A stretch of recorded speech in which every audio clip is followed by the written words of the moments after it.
नमस्कार। कभी सोचा है कि ऑर्गेनिक दूध आखिर इतना महंगा क्यों होता है? देखिए, ये सिर्फ दूध नहीं है, ये तो दूध बनाने का एक पूरा का पूरा फलसफा है। एक ऐसा तरीका जो दावा करता है कि वो पूरी तरह से नेचुरल है, केमिकल फ्री है। तो चलिए आज इसी दावे की तह तक चलते हैं और इसकी सच्चाई को समझते हैं। और सबसे पहली चीज जो ध्यान खींचती है वो है कीमत। ऑर्गेनिक दूध आम दूध से 30 से 50% तक महंगा। ये वाकई में एक बहुत बड़ा फर्क है और यही फर्क हमें सोचने पर मजबूर करता है कि भाई ऐसा क्यों। तो सवाल यही है कि ये जो ज्यादा कीमत हम दे रहे हैं ये आखिर है किस चीज की। और जानते हैं, इसी सवाल का जवाब आज के हमारे इस पूरे विश्लेषण की बुनियाद है। तो इस जवाब को ढूंढने के लिए ना हम 5 हिस्सों में आगे बढ़ेंगे। सबसे पहले देखेंगे कि इसके फायदे क्या हैं, फिर समझेंगे कि ऑर्गेनिक का असली मतलब क्या होता है। इसके बाद प्रकृति के नियमों पर नजर डालेंगे, फिर इसकी चुनौतियों और सर्टिफिकेशन को जानेंगे और आखिर में हम ये समझने की कोशिश करेंगे कि ये मुनाफे का सौदा है या मुश्किलों का। तो चलिए शुरू करते हैं पहले हिस्से से, ऑर्गेनिक दूध के फायदे। आखिर वो कौन सी वजह है जो उसकी बढ़ी हुई कीमत को जायज ठहराती हैं? देखिए, ऑर्गेनिक फार्मिंग की सबसे अच्छी बात पता है क्या है? इसका फायदा किसी एक को नहीं बल्कि सबको होता है। जो दूध पी रहा है उसे सेहतमंद दूध मिलता है, जो किसान है उसे दाम बेहतर मिलते हैं, और हमारी जमीन वो भी केमिकल के जहर से बची रहती है। मतलब ये एक तरह से विन विन विन सिचुएशन है सबके लिए।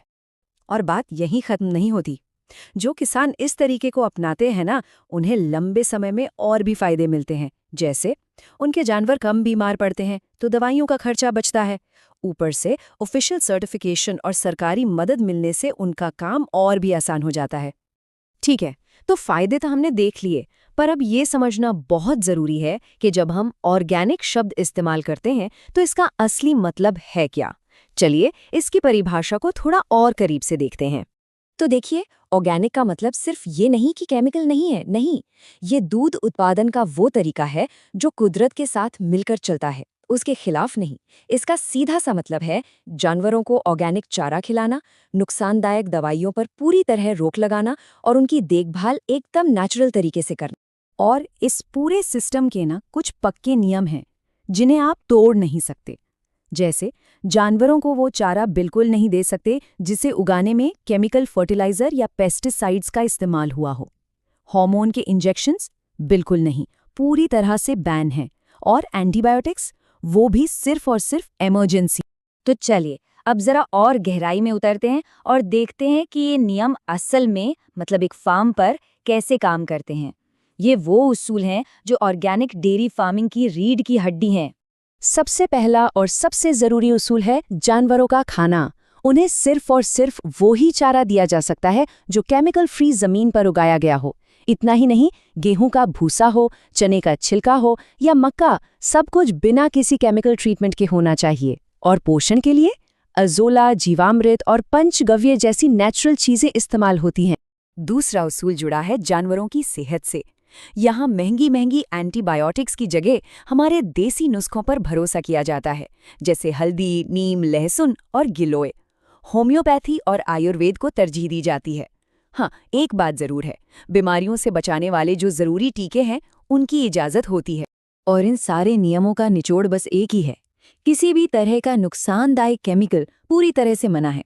इसका मतलब साफ है, कुछ चीज़ों की ऑर्गेनिक फार्म पर कोई जगह नहीं है।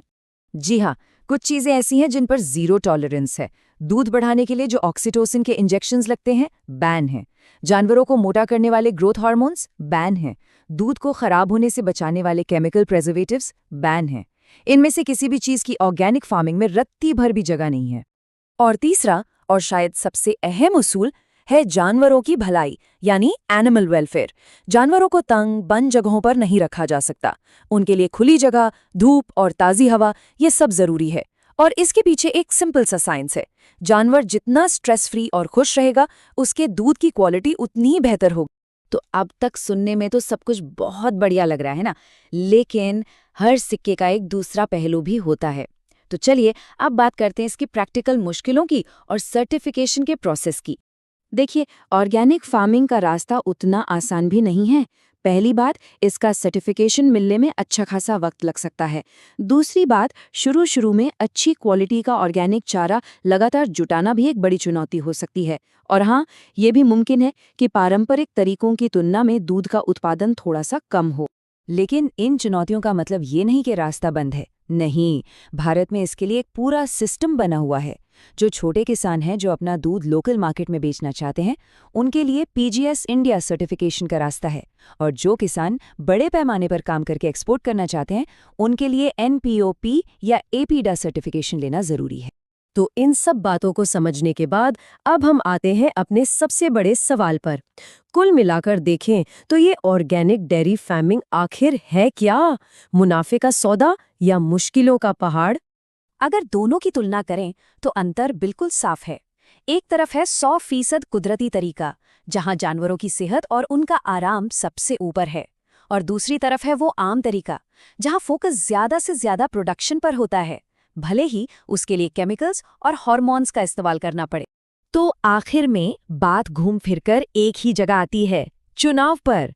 एक उपभोक्ता के तौर पर ये सोचने वाली बात है, बेहतर क्वालिटी वाले दूध और एक साफ सुथरे पर्यावरण के लिए क्या हम सब ये थोड़ी ज्यादा कीमत चुकाने को तैयार हैं?